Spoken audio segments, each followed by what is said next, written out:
एक तू ही निरंकार, मैं तेरे शरणा, मैनू बख्श लो।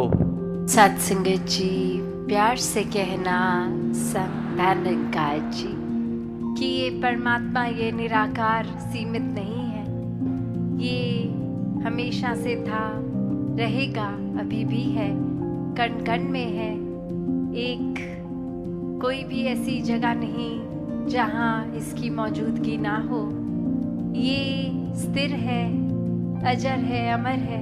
पर जब साक्षात इसके दर्शन होते हैं तो फिर वो सिर्फ ज्ञान कक्ष तक की ही नहीं, वो हर समय एक हर सांस के साथ इस परमात्मा को हर जगह देखकर एक यात्रा फिर उसी से की।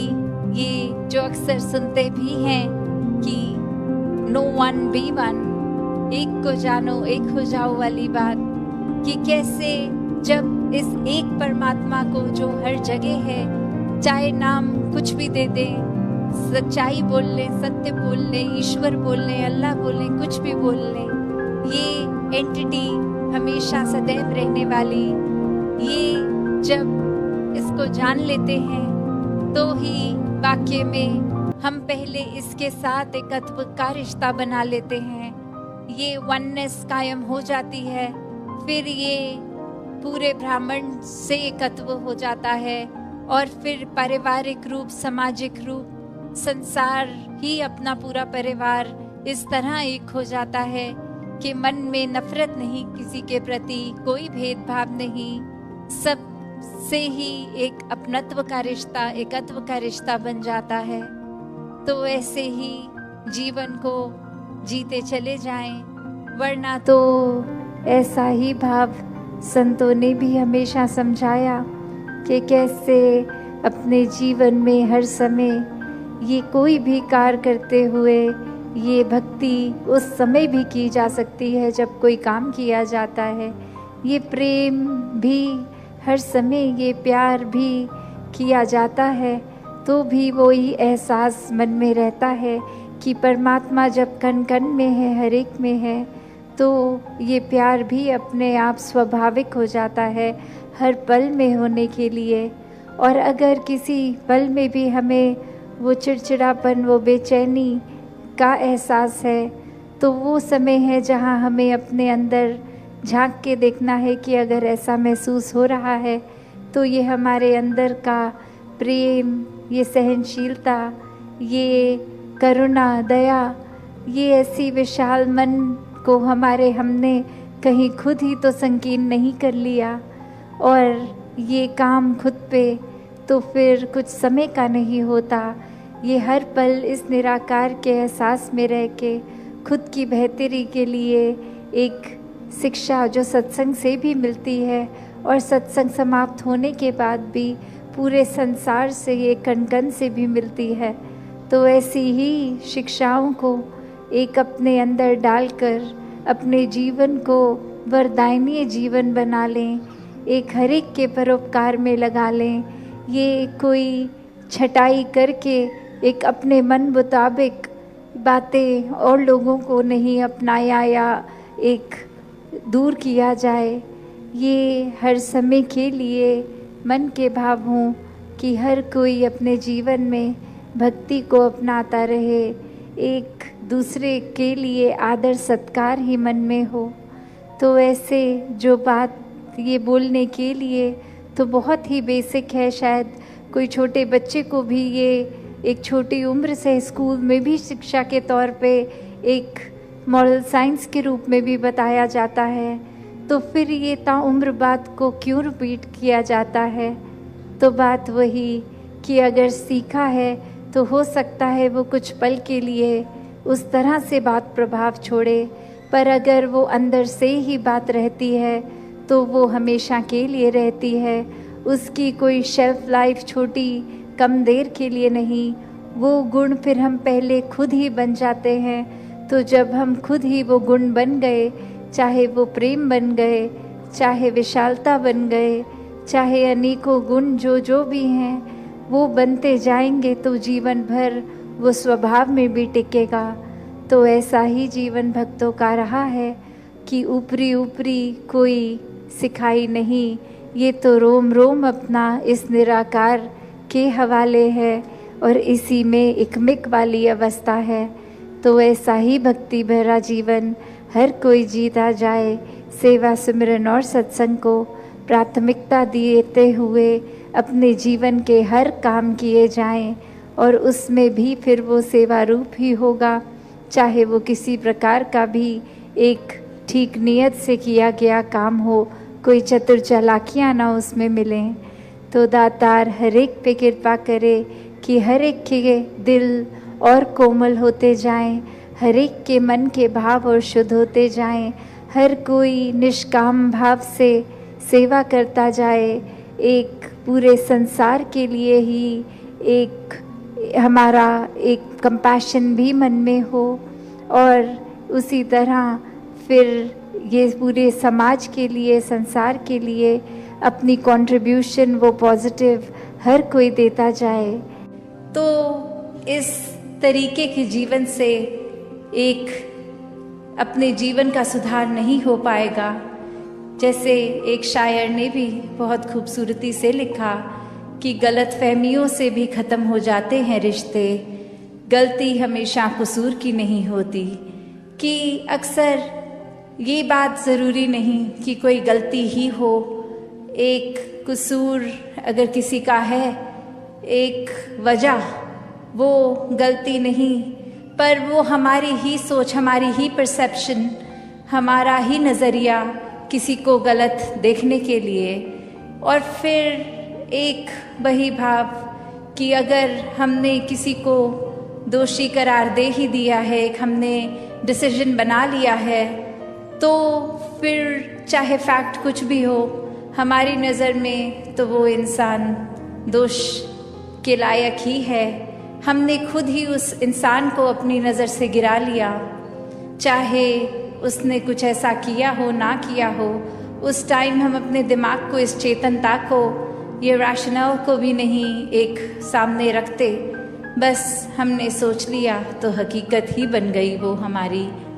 तो अक्सर संसार में इंसान अपने बहुत सारे ऐसे सत्य बना लेता है, तो कैसे वो सच्चाई हमने सोच ली, वो कल्पना कर ली, तो वो एक हमारा ही नज़रिया, वो माय वे और द हाईवे वाली बात कि जो मेरे सोच है वही सही है, औरों की राय मैटर नहीं करती, औरों का तरीका मैटर नहीं करता।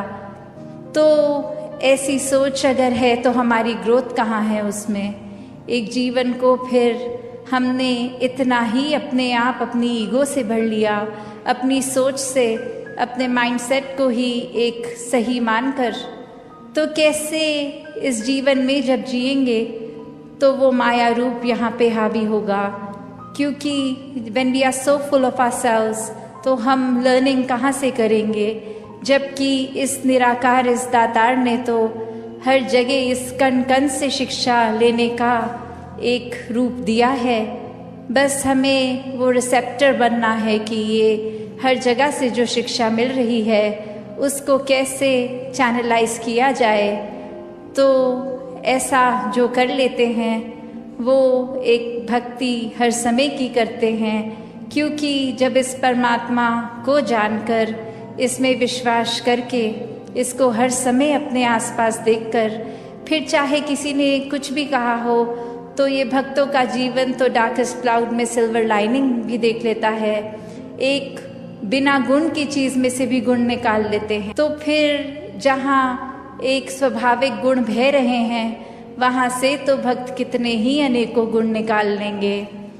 तो ऐसा जीवन हमारा एक हो जाए ताकि हर तरफ से जो शिक्षाएं हैं वही मिलें। वरना तो एक अगर अक्सर ऐसे भी जो उदाहरण देखने को मिलते हैं कि हमारी सोच, इसने तो कभी ख़त्म नहीं होना, हमारी इच्छाओं ने भी कभी ख़त्म नहीं होना, एक वो सेटिस्फैक्शन, एक कंटेंटमेंट की बात, ये तो माया का ही रूप। क्योंकि अक्सर हम ये भी सोच लेते हैं कि माया सिर्फ एक मटीरियलिस्टिक चीज़ है, माया सिर्फ जो आँख देख सकती है वही है, चाहे वो एक घर हो, पैसा हो, एक और चीज़ें। पर अक्सर ये जो सूक्ष्म रूप की माया है, जो एक ये सोच में भी आ जाती है, क्योंकि इस परमात्मा को इस पल में देखना है, इसको ये लिविंग इन द मोमेंट वाली बात।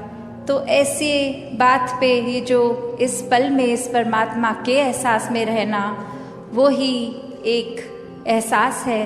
वरना तो ये सिर्फ माया रूप चीज़ों, वस्तुओं, रिश्तों से ऊपर ये सोच में भी आ जाती है।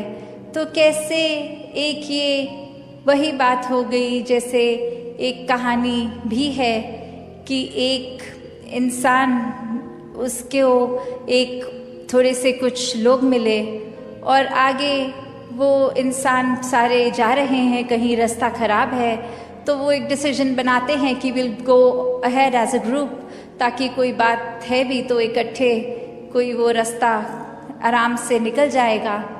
तो बात वही कि इंसान भी आजकल इस तरह ही भाव रखते हैं कि अपने कर्मों में या अपने अंदर की विशालता पे तो जोर नहीं दे रहे हैं कि हम कैसे अपने अंदर इंट्रोस्पेक्ट करें, अपनी सोच का विस्तार करें, अपने कैरेक्टर बिल्डिंग का विस्तार करें, पर एक अपनी बातों को, अपने छोटे छोटे चीज़ें जो हासिल करी हैं, उनका इतना डंका बजा के शोर मचा रहे हैं कि वो लहरों के समान छलक रहे हैं इधर उधर। और वो ही बात, ऊंची दुकान, फीका पकवान की बातें ज़्यादा और कर्म देखे जाएं तो कुछ है नहीं। एक हासिल छोटी सी उपलब्धि को भी इतना शोर मचा के कर दिया। और वहीं जहाँ ये सागर की तरह एक इतने डीपेस्ट पॉइंट पे भी शांत रूप रहा, कितना कुछ उसमें समा चुका है, फिर भी कोई अपनी वाहवाही नहीं, कोई अपनी तारीफ नहीं, अपने अंदर ही वो मंथन कि ये हमारे को कुछ भी जो हासिल हम कर पाए सब परमात्मा की ही देन है। और ये जीवन जिस तरह जीना है ये परमात्मा पे आधारित हो। कोई गुण अगर है भी तो उसको अहंकार का रूप नहीं देते संत। ये सागर की ही तरह सब कुछ अपने अंदर समेट लेते हैं। अगर कोई कटुर वचन भी बोले तो भी, तो बात यही कि अपने जीवन में एक प्यार को जो जो अपना लेते हैं उनका विस्तार वाकई ही इस असीम परमात्मा की ओर इस तरह होता रहता है कि हर पल एक अभिमान नहीं आता कि हम तो इतने प्रभु भक्त हो गए हैं, हम तो दिन के इतने घंटे प्रभु को याद करते हैं। बात यही कि ये प्यार तो फिर 24 घंटों का प्यार है। खाते पीते उठते बैठते हर समय फिर ये प्रभु परमात्मा, ये निराकार ही मन में है। तो फिर कौन सा समा गिनवाएं, कौन सा गवाएं।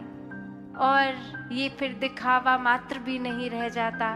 ये प्यार तो फिर वैसा ही प्यार है जो दिल में इतना है कि इसका फिर वो जिक्र करना हर एक से कि हम प्रभु प्रेमी हैं, वो एक ज़रूरी भी नहीं लगता। क्योंकि उस समय भी लगता है कि जो समय हम किसी को ये बात समझाने में लगाएंगे उतना ही समय और परमात्मा को प्यार करने में लगा देते हैं।